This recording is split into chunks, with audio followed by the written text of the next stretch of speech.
A'udzu billahi minasyaitonir rajim. Bismillahirrahmanirrahim. Assalamualaikum warahmatullahi wabarakatuh. Alhamdulillahi rabbil alamin. Wassalatu wassalamu ala asyrafil anbiya'i wal mursalin. Sayyidina wa habibina wa syafi'i qulubina wa maulana bil qasim Muhammad. Allahumma shalli ala Muhammad wa ali Muhammad wa ala ahli baiti thayyibin al-tahirin wa ashabihil mayamin al-muntajabin. Alhamdulillah, malam hari ini kita berjumpa bersama. Mudah-mudahan Allah Subhanahu wa Ta'ala meliputi kita dengan rahmat dan kasih sayangnya, memberikan kesucian bagi ruhani kita untuk dapat meresapi hakikat cahaya ilahi. Malam hari ini kita bicara tentang manzilah as-sofa, yaitu salah satu di antara makom ruhaniyah yang terkait dengan kebersihan, kemurnian, dan ini satu bagian dari sebuah proses dalam ketika seseorang itu sudah sampai pada perjalanan ruhaninya lewat beberapa makom yang sudah kita bicarakan sampai pada makom ini.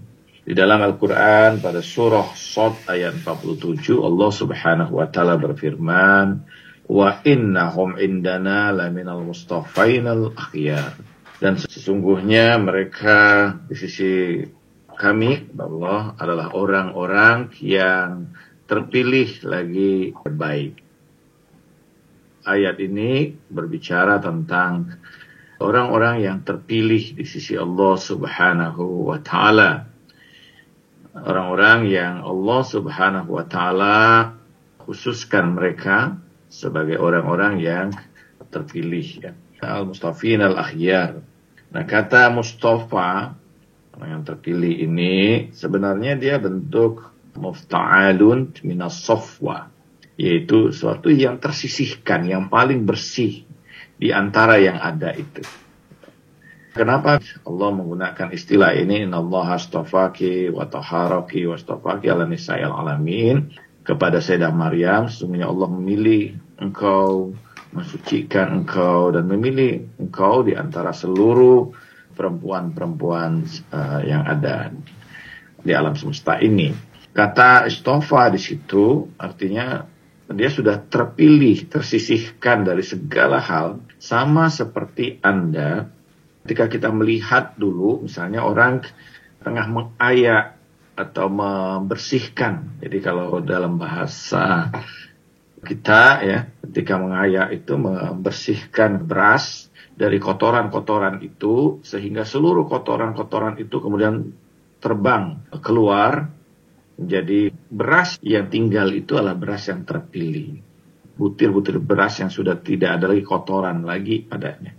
Menyaring itu sama seperti orang mendulang emas di air, ketika dia terus-menerus membersihkan itu sehingga betul-betul di ujung itu yang tinggal hanyalah bulir-bulir emas itu sebagai sesuatu yang terpilih. Sudah tersisihkan daripadanya itu beragam kotoran. Karena itulah di dalam Al-Quran untuk sebutan orang terpilih itu Allah sebut dengan kata Al-Mustafa. Artinya dia sudah segala sesuatu sudah tersisihkan, sudah terbersihkan dari apapun.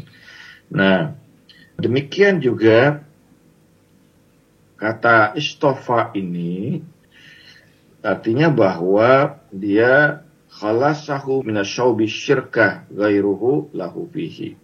Dia sudah terlepaskan, termurnikan dari liputan beragam hal yang terkait dengan kesyirikan. Sesuatu yang mengkontaminasi padanya. Ketika disebutkan sebagai sofi, asyai'un sofi misalnya, wa huwa khalisun min kadari ghairi, yaitu sesuatu yang memang sudah terbersihkan dari beragam jenis kotoran yang ada.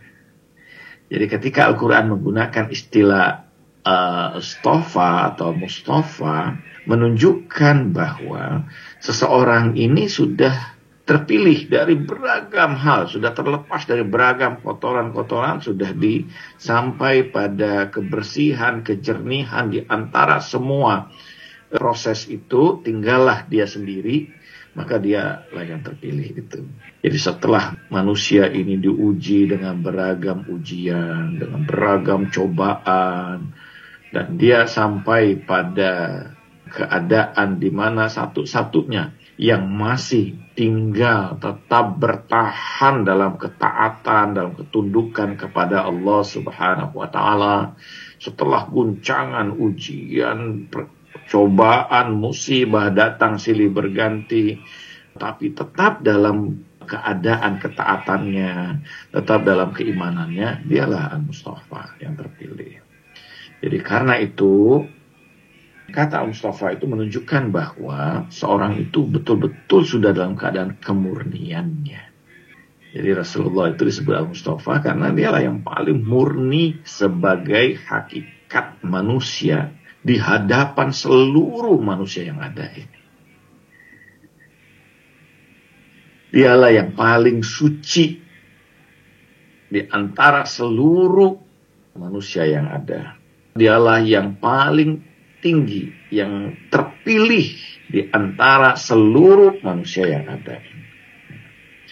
Jadi karena itu bahwa derajat atau manzilah as-Safa ini adalah manzilah yang sebenarnya sangat tinggi, yang ada pada diri orang-orang yang memang sudah terpilih dari beragam hal yang selama ini meliputinya, sudah terbersihkan dari beragam hal yang selama ini mengotori dirinya.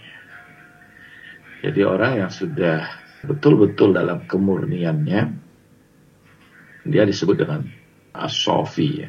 Orang yang memang sudah dalam keadaan suci, bersih.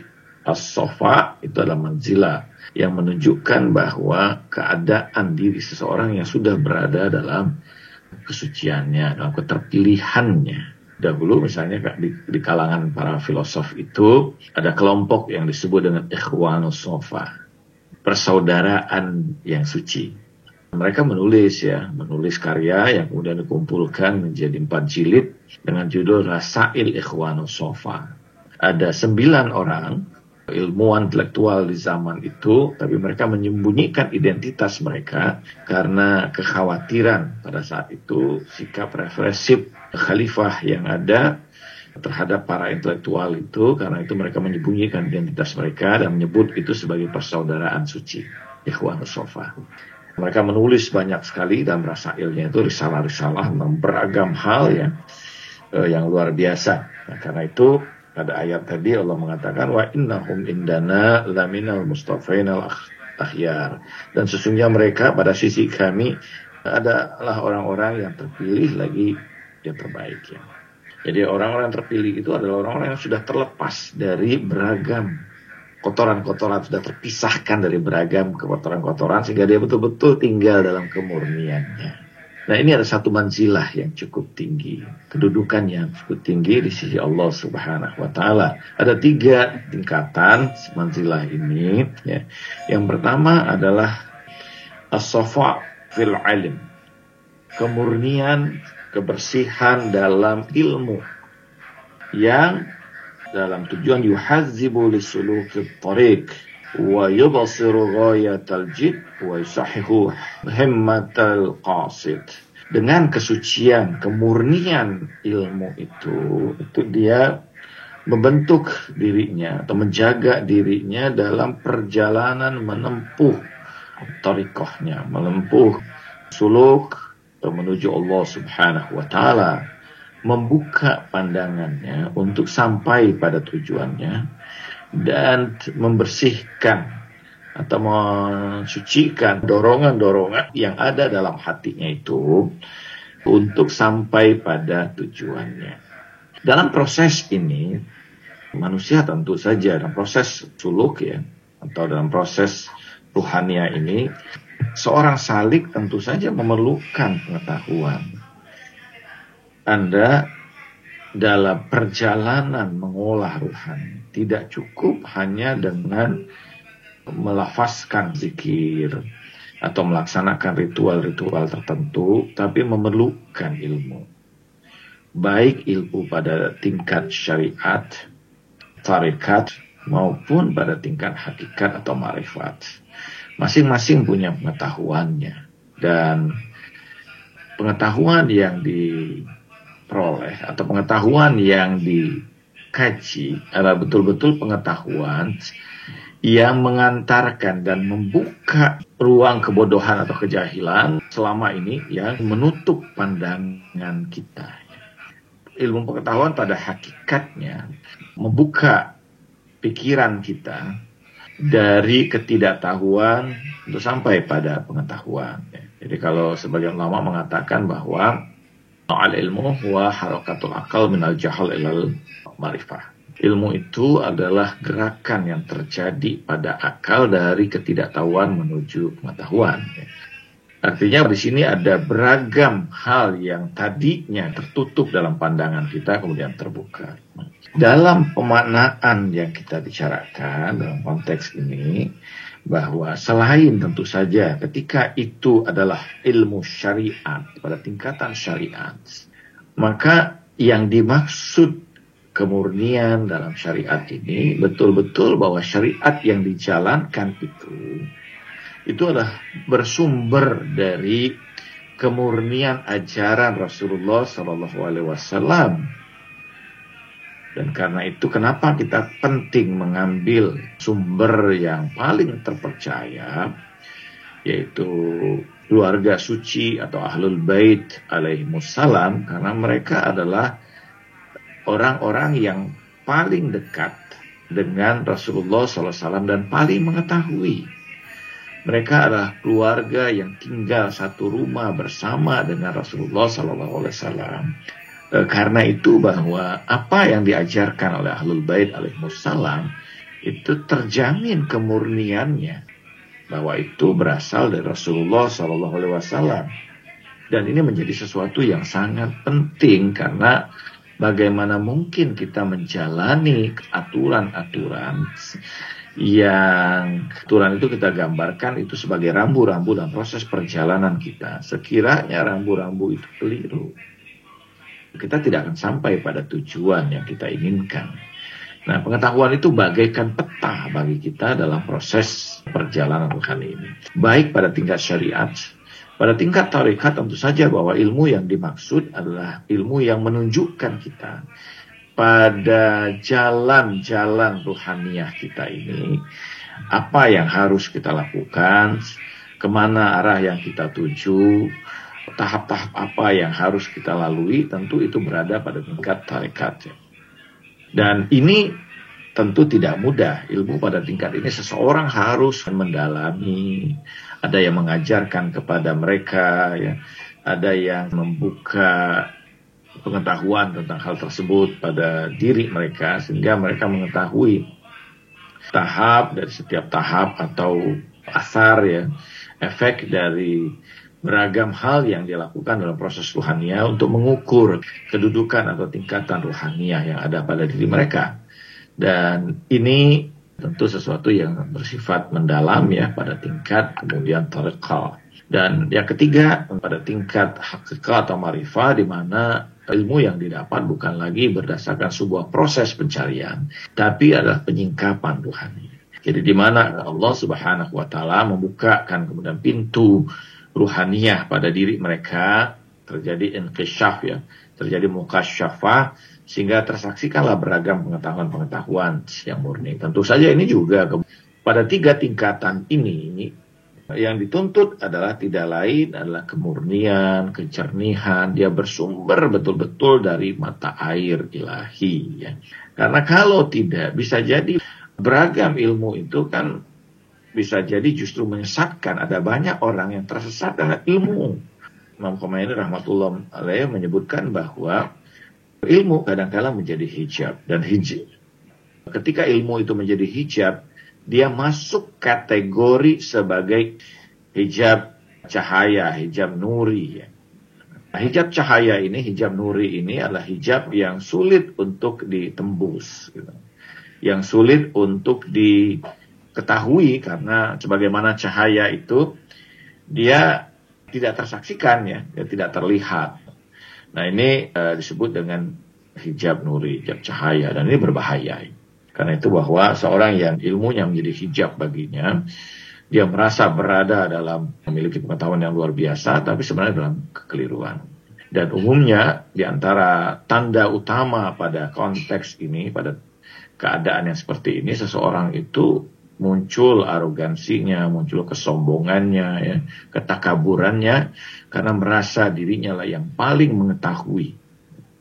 Sebagaimana seperti yang terjadi juga pada iblis ya, yang merasa bahwa dirinya lebih baik daripada Adam, ya, lebih mengetahui daripada Adam. Nah, ini diperlukan pada tingkat ini kesucian, kemurnian pengetahuan itu. Pada manzilah ini, pada tingkat yang paling awal, derajat yang pertama, sofa'ul ilim, yaitu di mana ilmu yang diperoleh itu betul-betul ilmu yang murni. Ilmu yang betul-betul memancar dari sumber mata air kebenaran, sehingga apa yang dia dapatkan itu betul-betul membimbing dirinya. Bukan hanya membimbing dirinya ketika dia menyampaikan, membuka pada yang lain, juga menyebabkan orang yang belajar dengannya menjadi muridnya dalam proses ruhaniah itu dapat menempuh jalan yang benar ya. Karena kekeliruan sumber pengetahuan itu menyebabkan tersesatan jalan, dan ini banyak terjadi. Nah, di sini diperlukan kemurnian, kejernihan ilmu ini, safa'ul ilm ini. Dan ini manzilah yang terjadi pada diri seseorang setelah betul-betul hatinya itu bersama dengan Allah Subhanahu wa Ta'ala. Jadi tidak dalam kelalaian, dalam bahwa dia hatinya betul-betul dalam kesadaran ilahi, sehingga Allah Subhanahu wa Ta'ala akan mensucikan dirinya. Sebagaimana misalnya kita dapati pada surah Al-Baqarah ya, ayat 129, ketika Allah berfirman, Rabbana wa ba'ath fihim rasulan minhum yatlu alaihim ayatika wa yu'alimuhumul kitaba wal hikmah wa yuzakkihim. Duhai Tuhan kami, utuslah bagi mereka itu seorang rasul dari golongan mereka sendiri yang membacakan bagi mereka itu ayat-ayatmu dan mengajarkan kepada mereka itu Alkitab dan Al-Hikmah dan mensucikan mereka, membersihkan mereka. Jadi bahwa proses tazkiyah yang muncul itu adalah proses yang datang dari sisi ilahi. Kita betul pada tingkat ini kita berusaha luar biasa, tapi pada saat yang sama ketika dalam kemurnian, kejernihan itu Allah meliputi diri kita, pengetahuan kita dengan pengetahuan yang suci, pengetahuan yang benar, ya. Pengetahuan yang murni datang bersumber dari hakikat ilahi, dari mata air kecermerlangan. Dan pada tingkat ini kita mendapati ilmu-ilmu yang muncul dan datang dari sumber yang utama ini, dia akan sangat melekat ya pada diri seseorang. Karena sumber ilmunya bukan sekedar sumber hasil proses berpikir ya, tapi betul-betul dalam kemurnian yang datang dari sisi ilahi. Ilmu pada tingkat ini itu akan merubah hati seseorang ya. Jadi karena itu kenapa kita sangat penting mendengarkan orang-orang yang soleh itu memberikan nasihat, memberikan pelajaran pada kita. Karena sumber pengetahuan mereka itu bukan dari sekedar akal mereka ya, tapi datang dari jauh dari kedalaman alam ruhania. Sehingga setiap kata yang mereka sampaikan itu memiliki kekuatan cahaya ilahi dan dia akan memancar pada hati kita. Sebagian ulama mengatakan bahwa ilmu yang seperti ini bagaikan air yang turun dari langit. Dia akan membersihkan hati seseorang. Dan karena itu kita penting ya untuk mendapatkan belajar pada kekasih-kekasih Allah, ulama-ulama yang memang sudah sampai pada derajat ini, yang mereka terhubung secara ruhaniah pada alam kesucian itu, alam qudusiyah, mendapatkan sumber dari mata air kecemerlangan itu pada ilmu mereka ini. Pada tingkat yang kedua, kan manzilah kedua dari as-sofa ini, yaitu as-sofa wal hal. Yushahidu bisyawahidu at-tahqiq wa yuzaki bihi halawatul munajah wa yunsi bihil qawns bahwa pada tingkat yang kedua itu di mana seorang itu sudah suci dalam konteks halnya, ya. Bukan lagi ilmunya, bukan lagi tingkat kognitifnya atau kesadaran basirahnya, tapi sudah keseluruhan hakikat dirinya, hakikat batinnya. Dia menyaksikan pada konteks itu, dalam kedalaman ruhanianya itu, penyaksian dari hasil proses ruhani itu, di mana Allah Subhanahu wa Ta'ala membuka kesadaran baginya dari menyaksikan bagaimana tajalli ilahi itu tampak padanya, dan dia merasakan kelezatan, kenikmatan dalam keterhubungan, dalam komunikasi batinia antara dirinya dengan Allah Subhanahu wa Ta'ala dalam munajatnya. Jadi kenapa kita melihat bahwa ada beragam munajat dari Ahlul Bait alaihimussalam itu berisikan kata-kata yang sangat panjang, yang munajat Sya'baniyah misalnya, ya. Ada munajat Asy-Syakirin, munajat At-Taibin, munajat As-Salikin, dan sebagainya, ya. Ada banyak sekali munajat yang diajarkan oleh Ahlul Bait alaihimussalam, berisikan kata-kata yang indah luar biasa. Dan juga pada munajat Sya'baniyah kita dapati begitu panjang dengan kata-kata yang indah, dengan pengakuan yang luar biasa, ya, atas diri kita dan kemuliaan Allah Subhanahu wa Ta'ala dan kerendahan kehinaan diri kita. Karena pada konteks itu munajat itu muncul karena berasal dari kemurnian halnya itu, murnian dirinya dan dimensi dirinya dalam keterhubungan dengan Allah Subhanahu wa Ta'ala.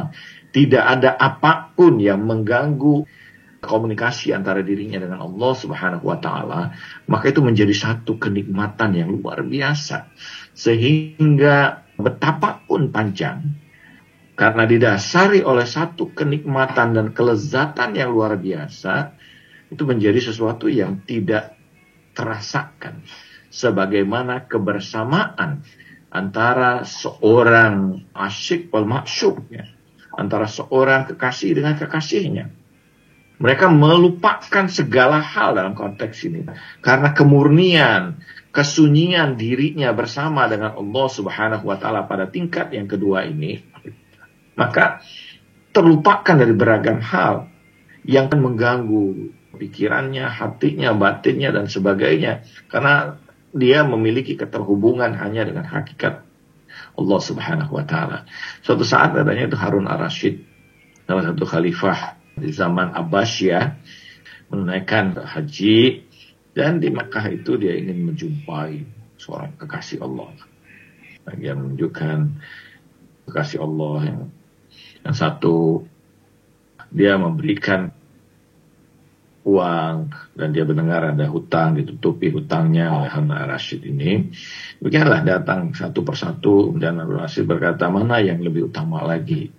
Seorang ulama yang lebih utama lagi, sampai kemudian orang-orang itu mengatakan kepada Harun ar-Rasyid, di situ ada tokoh di Madinah, khususnya dia tinggal di Madinah, sosok yang luar biasa dari silsilah keturunan Rasulullah Sallallahu Alaihi Wasallam.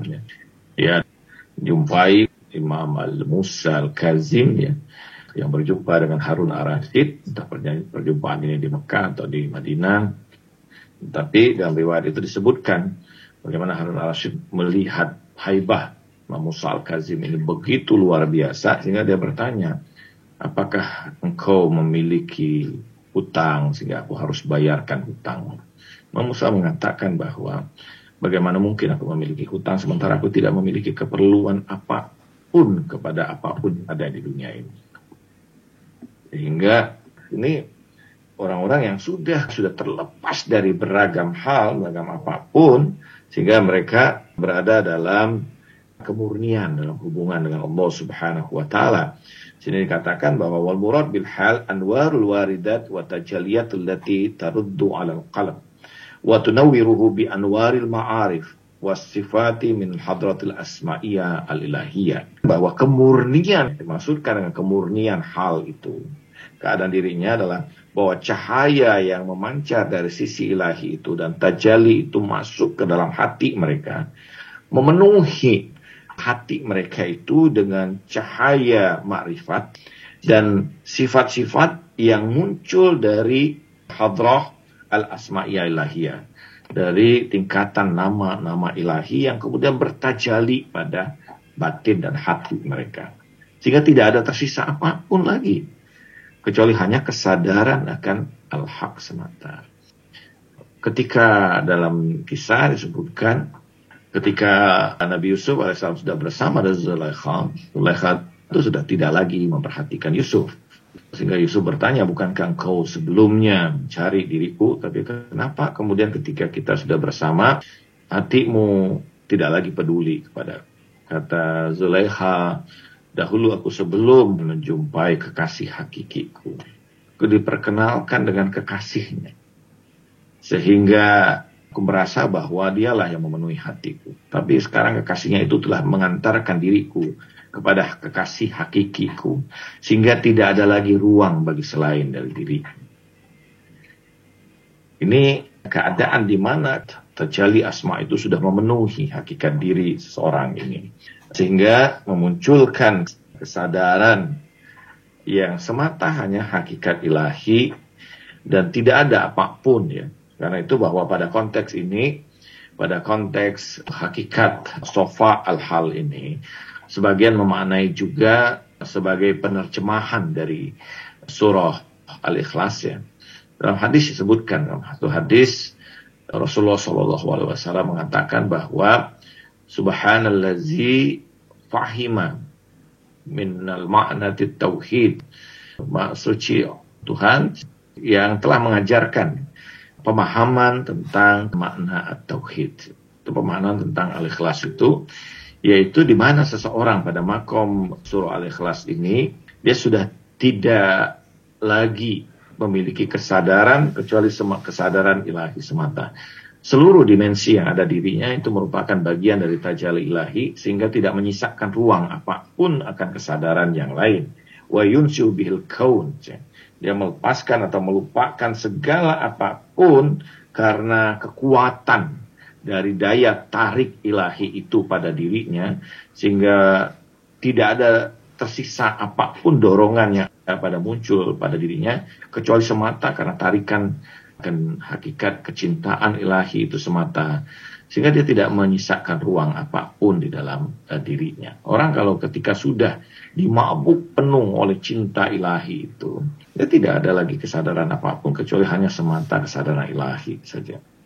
Ini pada tingkat yang ketiga dari manzilatus sofain. Jadi hatinya sudah dipenuhi oleh cahaya tajalli ilahi dan nama-nama ilahi, sehingga tidak ada ruang bagi dirinya kecuali semata kebersamaan dengan hakikat ilahi ini. Dia sudah melupakan apapun ya. Kesadarannya sudah tidak ada lagi kecuali semata kesadaran pada hakikat ilahi itu sendiri.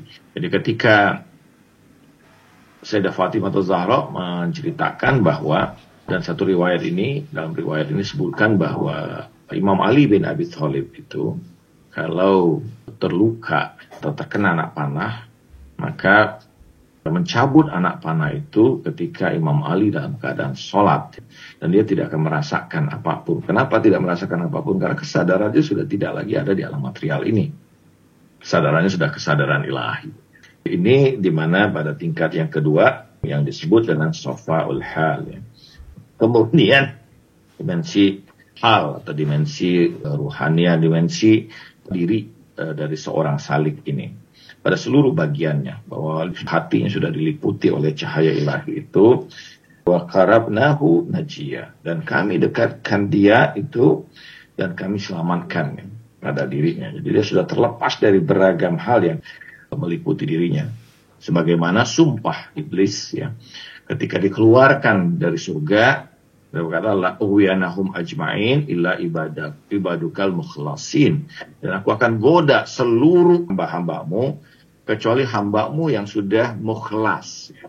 Dan mukhlas itu dia sudah terlepas dari beragam kotoran yang meliputi dirinya, sehingga betul-betul sudah berada dalam cahaya ilahi dan perlindungan ilahi, sehingga tidak membuka satu ruang pun pada dirinya itu untuk dapat dimasuki oleh selain dari kesadaran ilahi ini. Dan pada tingkat yang seperti ini, ya, seorang yang sudah safa'ul hal ini, apapun yang keluar dari dirinya sebenarnya bagian dari tajalli ilahi itu sendiri. Dalam hadis dikatakan bahwa ittaqu min awliya illah, ya. Berhati-hatilah dari para kekasih Allah yang sudah sampai pada tingkat ini. Karena kalau kamu musuhi dirinya, maka kamu memusuhi Allah Subhanahu wa taala. Kemudian pada tingkat yang ketiga, yaitu ad-darajatus salisah, safa'ul ittisal yudariju hazzul ubudiyah fi haqqi rububiyah wa yukhriqu nihayatil khabar fi bidayatil ayan wa yatwi khassatan at-taqalif fi izil azal. Dalam tingkat yang ketiga ini, ya, bahwa dia sudah tersambung dengan sumber kefanaan, sehingga seorang hamba itu tidak lain dirinya ini karena sudah berada dalam kefanaan dirinya di hadapan ilahi, maka dirinya itu tidak lebih sebagai media ilahi dalam seluruh tajalli ilahi, baik pada tingkat af'al, pada tingkat sifat, maupun pada tingkat asma. Pada tingkat af'al itu bahwa seluruh tindakan-tindakan yang muncul padanya itu tidak lain tindakan-tindakan yang merupakan tajalli ilahi padanya. Pada tingkat sifat itu tidak lain seluruh atribut yang muncul, perkataannya, sikapnya, perbuatannya, dan sebagainya, itu semua berasal dari sifat ilahi.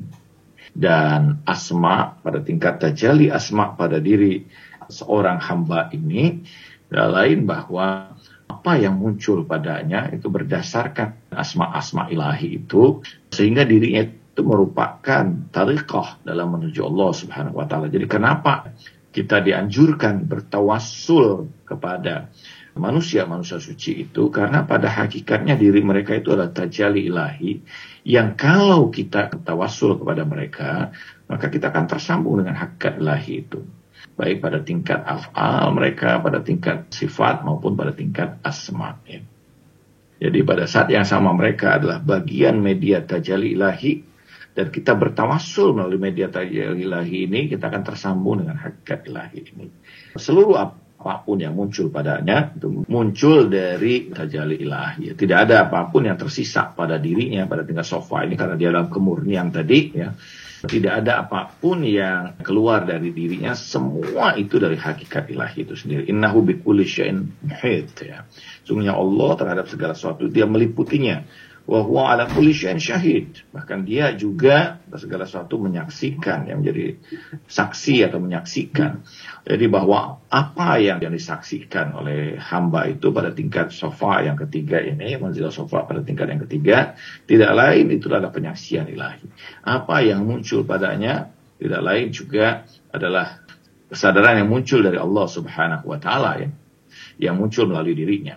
Sehingga dalam hadis disebutkan ittaqu firasatul mu'min fa innahu yanzuru binurillah. Hati-hati pada firasat para mukmin yang seperti ini, ya.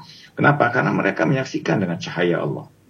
Jadi bukan lagi menyaksikan dengan pandangan matanya, tapi mereka menyaksikan dengan pandangan Allah. Kemarahan mereka adalah kemarahan Allah.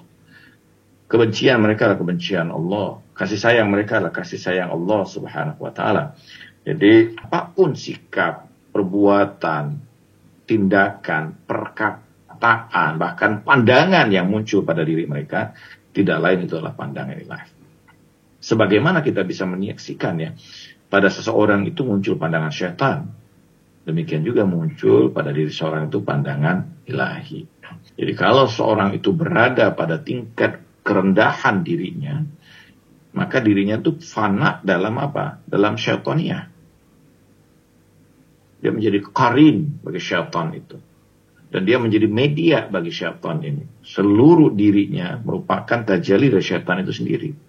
Tapi dalam ketinggian pada tingkat sofa yang paling tinggi, dirinya adalah tajalli dari hakikat ilahi itu.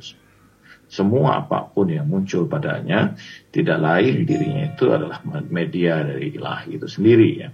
Sehingga apapun yang dikatakan, apapun yang muncul, dan bahkan kemudian nasihat orang-orang seperti ini, ya, pada tingkat seperti ini, dia langsung pada hakikat diri seseorang.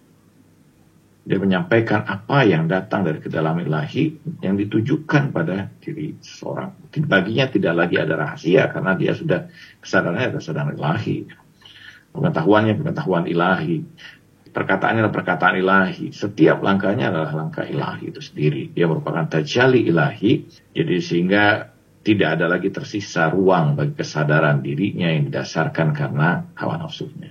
Jadi ini adalah sofa yang ketiga pada tingkat manzilah yang paling tinggi pada surah Al-Munafikun ayat ke-8.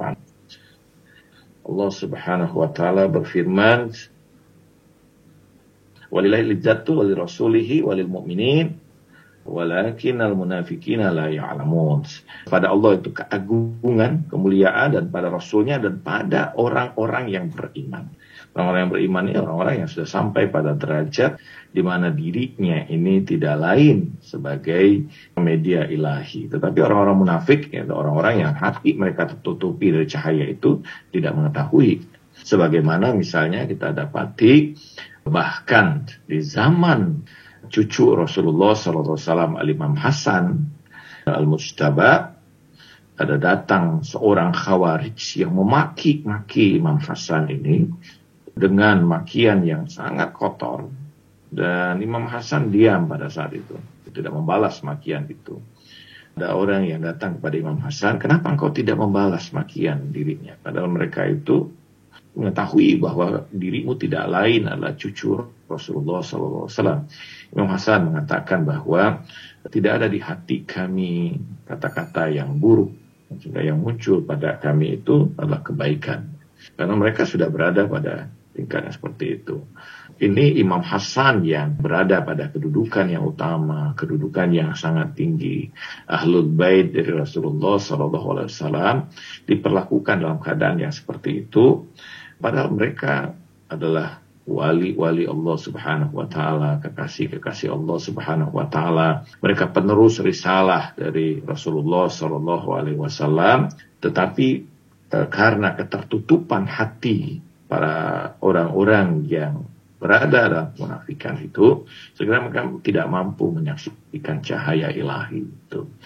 Karena itu, sekali lagi bahwa keagungan, kemuliaan itu hanya pada Allah, Rasulnya, dan orang-orang yang beriman yang sudah terhubung diri mereka dengan hakikat ilahi ini. Ini pada tingkat yang ketiga dari sofa At-Tisal, ya, yang orang dalam konteks itu betul-betul dia sudah menjadi media ilahi dalam keterhubungan dengan sesama makhluk ini. Jadi kalau kita bisa gambarkan ini pada tingkat perjalanan safar, ya, minal haq ilal khalq bil haq, ya. Perjalanan dari al-haq menuju makhluk tapi bersama dengan al-haq. Mudah-mudahan ini bermanfaat bagi kita. Wassalamualaikum Alhamdulillahirrabbilalamin. Terima kasih guru kita Kiai Khalid Al-Walid yang sudah memberikan pengantar terkait dengan manzilah as-sofa. Nah, ini ada pertanyaan, orang yang menjalani suluk itu ilmunya dari Allah langsung atau perantara dari guru ke guru hingga sampai pada penempuh jalan ruhani? Oke, Ustaz. Tentu kita tidak bisa menyatakan bahwa ilmu itu langsung dari sisi Allah Subhanahu wa taala. Memerlukan perantara. Perantara utama dari seluruh kita semua tidak lain adalah Rasulullah sallallahu alaihi wasallam. Dan yang kedua tentu saja bahwa tidak lain adalah Ahlul Bait alaihissalam. Ini adalah perantara. Mereka adalah silsilatul zihab, ya. Dalam Al-Qur'an misalnya, ketika Allah menjelaskan tentang ayat, Allah menyatakan tentang wa'tasimu bihablillahi jami'an wa la tafarraqu, maka berpegang teguhlah kamu pada tali Allah, janganlah kamu terpecah belah. Ayat itu sebenarnya membicarakan menurut Ibn Arabi, ya, bahwa yang dimaksud ketika Allah mengatakan bahwa wa'tasimu bihablillahi jami'an wa la tafarraqu, tafarruq di situ yaitu keterlepasan diri seseorang itu dari sirat menuju Allah Subhanahu wa taala. Untuk dapat melakukan proses menjalani sirat itu, maka tidak dia harus berpegang atau bersumber dari hablullah ini. Siapa hablullah al-matin? Hablullah yang kuat dan kokoh itu Dalam hadis tidak lain disebutkan, dalam hadis tentang fadail ahlul bait dinyatakan bahwa anna hablullah hum ahlul bait alaihissalam, ya, bahwa sesungguhnya hablullah itu tidak lain adalah ahlul bait alaihissalam, ya. Dalam banyak hadis tentang fadail ahlul bait disebutkan, bahkan Rasulullah mengatakan bahwa ana ahlul baiti hablullahul matin, ya, bahwa sesungguhnya ahlul baitku itu adalah tali Allah yang terjulur, tali Allah yang kokoh, ya. Nah, karena itu bahwa dalam konteks ini, dalam proses perjalanan ruhani seorang, tidak bisa tidak, ini sumber yang utama, ya. Dan seluruh tarekat yang ada itu pasti mengambil dari sumber ini. Mereka disebutkan sebagai rantai emas, ya, silsilatul zihab. Dan kalau tarekat itu tidak sampai nasabnya kepada ahlul bait alaihimussalam, maka di kalangan misalnya ahlus sunnah atau di Indonesia sebutkan, dianggap tarekat itu ghairu mu'tabarah, dianggap tidak muktabar, karena silsilahnya terputus atau tidak tersambung kepada silsilah atau rantai emas ini. Nah, bahwa dalam proses itu kita diilhami, diberikan ilham oleh Allah, proses ruhaniah kita, ya, karena Allah tidak berhenti. Dan apa yang diilhamkan kepada seorang salik dalam proses perjalanan ruhaniah itu, pada saat yang sama itulah juga yang diajarkan oleh Rasulullah dan Ahlul Bait alaihissalam. Apa yang ada pada Ahlul Bait alaihissalam sebenarnya itulah yang ada pada Rasulullah SAW. Jadi tidak ada perbedaan di antara mereka. Termasuk tentu saja apa yang didapat oleh seorang pejalan ruhaniah ketika menyaksikan cahaya ilahi, tersingkap padanya beragam hal. Itulah yang juga disaksikan oleh Ahlul Bait dan juga disaksikan oleh Rasulullah SAW. Walaupun, nah ini menjadi satu persoalan ya, bahwa seringkali apa yang disaksikan di alam ruhaniah itu tidak semua orang yang menempuh perjalanan ruhaniah ini mampu memahami isyarat tersebut. Karena Allah di dalam, nanti akan sampai kita pada bab tentang atau manzilah al-mukasyafah, ya.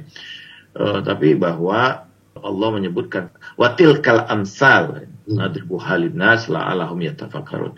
Kami paparkan misal-misal, contoh-contoh. Allah tidak memaparkan sebagaimana realitas yang ada di luar. Allah berikan, karena itu di alam misal, ya. Karena itu bentuk-bentuk misali, bentuk-bentuk yang sifatnya imajinatif, ya. Bentuk-bentuk simbolis, ya.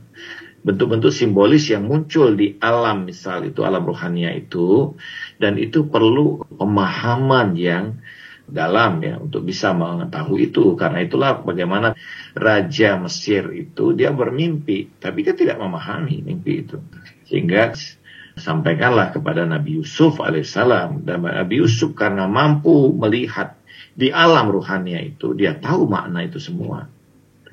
Problemnya bahwa kita mungkin, ya, seorang salik, seorang penempuh ruhani mungkin mengalami penyaksian-penyaksian tersebut, tetapi banyak orang keliru dalam memahaminya. Kenapa? Untuk sampai pada kebenaran dalam memahami apa yang ditampilkan di alam ruhania atau misal itu sendiri memerlukan proses ruhania yang tinggi, yang luar biasa, ya. Hanya para kekasih Allah yang sudah sampai pada derajat yang paling dekat pada Allah yang mampu memahami dengan benar. La yamassu ilal mutahharun. Tidak akan tersentuh itu semua kecuali pada orang-orang yang memang betul-betul sudah suci. Kalau kita pahami ini proses ilmunya itu apakah transmitif gitu? Kalau dari Rasulullah kepada Imam Ali kan kita tahu beliau banyak dibuka ilmu dan sebagainya, diajari. Jadi prosesnya betul-betul transmitif, ya, gitu. Apakah dari wasi ke wasi lain juga bentuknya transmitif gitu, sehingga kadar derajat keilmuannya hampir semua sama karena tujuannya sama. Terus yang kedua ini yang perlu dielaborasi lagi terkait dengan para nabi, para urofa, ya, seperti sebutlah misalkan Ibnu Arabi atau misalkan Sadra atau Israq, kemudian juga Ibnu Sina. Mereka memiliki kemampuan untuk mengakses pengetahuan yang begitu, ya, kayak gitu.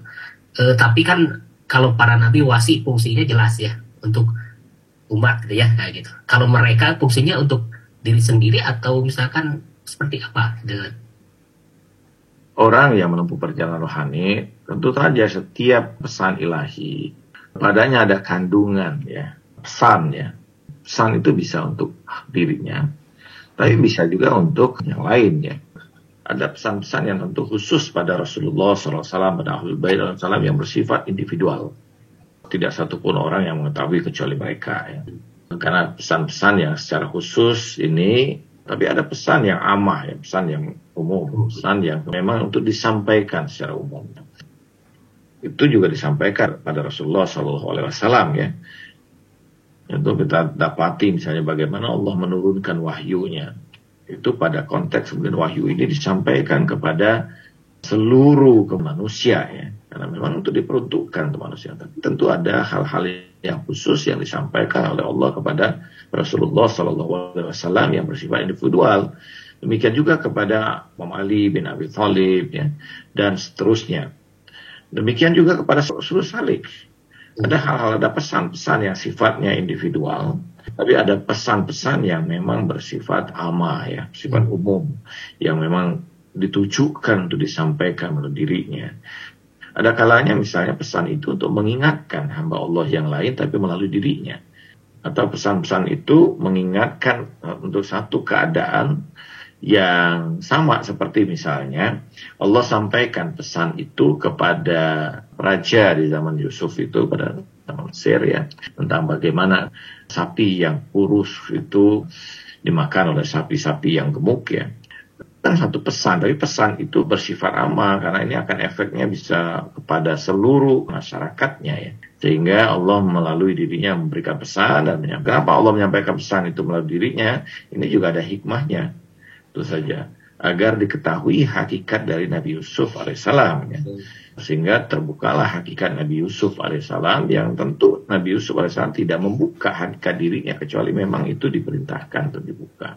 Karena la ya'lamu wali'il wali ya, bahwa tidak mengetahui bahwa seorang itu pada derajat kewalian kecuali oleh wali yang lain, karena ini bersifat rahasia pada individu mereka. Tapi pada saat yang sama ada perintah-perintah yang memang ditujukan pada setiap hamba itu untuk disampaikan. Jadi kedua hal ini selalu ada ya. Ada tingkat di mana itu pada tingkat individual khusus ya, sirrun ya, sirrul asrarnya, tapi pada saat yang sama ada yang memang diungkapkan untuk kemaslahatan ammah. Dari aspek sejarah kita mengetahui misalnya dari informasi awal-awal dulu di Madinah ada satu serambi, kemudian disebutlah ada orang-orang yang tinggal di sana disebutlah sebagai Ahlus Sufah ya. Apakah makna sufah di sana juga sama maknanya sebagai orang-orang yang menempuh jalan rohani atau hanya sekedar seperti marbot mungkin? Ya. Sufa itu kan dimaknai sebagai di situ tempat yang bersih, tempat yang khusus ya. Sampai sekarang tempat itu ada. Jadi kalau kita ke Masjid Nabawi ya, itu ada tempat yang dekat dengan makam Nabi itu ada panggung kecil yang disitulah akan disebut sebagai tempat sebagai Ahlus Sufa itu. Disebut Ahlus Sufa karena mereka memang tidak memiliki apapun. Disebut sebagai Ahlus Sufa karena memang mereka tidak punya apa-apa. Sebagian mengatakan bahwa dari sinilah diambil menjadi kata tasawuf ya, Ahlus Sufa ini. Karena mereka memang orang-orang yang sudah tidak ada memiliki apapun ya pada kehidupan dunia mereka, sehingga mereka betul-betul dalam kemurnian diri mereka ini dalam mengabdi kepada Allah dan Rasulnya ya. Walaupun tentu saja tidak semua mereka juga yang jadi ini ya. Bahkan kita tahu misalnya ada salah satu sahabat di situ ya, setelahnya menjadi orang yang kaya raya luar biasa ya. Dalam sejarah disebutkan kekayaannya yang begitu luar biasa banyaknya ya setelah kematiannya itu. Nah ini Ahlus Sufa adalah orang-orang yang pendatang ya, umumnya tidak memiliki harta kekayaan apapun, tidak memiliki siapapun, tidak memiliki kerabat. Ditampunglah mereka oleh Rasulullah SAW di satu tempat di dekat dengan rumah Rasulullah SAW, dan tempat itu kemudian disebut sebagai Ahlus Sufa. Dan mereka disebut sebagai Ahlus Sufa karena ketiadaan apapun pada diri mereka. Tentu saja ketika kita membuka hati kita, membersihkan diri dari beragam kotoran dan beragam kejelekannya, maka pada saat itulah cahaya ilahi itu masuk. Suatu saat Nabi Daud alaihissalam berdoa kepada Allah Subhanahu wa taala, "Ya Allah, bagaimana mungkin aku dapat agar seluruh doa-doaku Engkau terima?" Allah mengatakan, "Ya Daud, bahwa di dunia itu ada tamanku. Yang sekiranya taman itu bersih, tidak ada apapun kecuali diriku, maka seluruh doa hamba-Ku akan Kukabulkan." Nabi Daud kemudian bertanya lagi, bermunajat pada Allah, "Ya Allah, apa yang Kau maksud dengan tamanmu?" Allah mengatakan, "Tamanku tidak lain adalah hati orang yang beriman." Dalam hadis qudsi yang sangat populer kita mendapati, "La yasa'ani sama'i wala ard, walakin yasa'ani qalbul mu'min." Tidak meliputiku langitku maupun bumiku, kecuali yang meliputiku adalah hati orang yang beriman. Hati yang sudah dalam kemurnian, yang sudah dalam kejernihannya, disitulah akan memancar hakikat cahaya ilahi. Itulah taman-taman Allah Subhanahu wa ta'ala yang kita terhubung dengan dirinya. Karena itu membersihkan batin kita menjadi jalan utama bagi kita untuk terpancarnya cahaya ilahi ke dalam diri kita. Mudah-mudahan ini bermanfaat bagi kita. A'udzubillahi minasyaitonirrajim. Bismillahirrahmanirrahim. Allahumma inna nas'aluka al-afwa wal afiyah wal mu'afata daima fid din wa dunya wal akhirah. Ya Allah, kami mohon kepadamu kebaikan dalam urusan dunia kami, dalam urusan agama kami, dalam urusan akhirat kami. Anugerahkanlah kebaikan kepada kami, lepaskan dari kami beragam keburukan. Kuatkanlah kami dalam menjalankan ibadah, dan sampaikanlah kedudukan kami pada kedudukan yang terpuji di sisi-Mu. Ya Allah, jangan Kau haramkan kami dari menikmati kelezatan hidangan ruhani. Birahmatika ya arhamar rahimin. Wa sallallahu ala sayyidina Muhammadin wa alihi tahirin. Walhamdulillahi rabbil alamin. Assalamualaikum warahmatullahi wabarakatuh.